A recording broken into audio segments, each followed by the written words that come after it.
Update korban gempa Cianjur. Korban meninggal capai 62 orang. Jaringan listrik 366.675 rumah putus.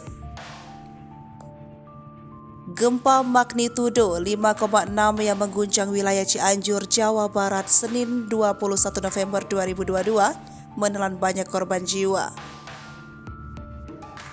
Data terbaru Pusat Pengendalian Operasi Badan Nasional Penanggulangan Bencana menyebutkan ada 62 korban meninggal dunia per pukul 7:36 waktu Indonesia bagian Barat.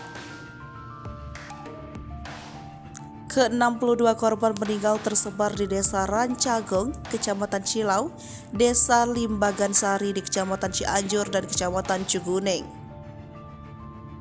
Dari keterangan BNPB yang diterima tribunnews.com, masih ada 25 orang yang tertimbun runtuhan bangunan. Dilaporkan juga ada 79 orang lain yang luka-luka dan 5.000 lebih warga mengungsi.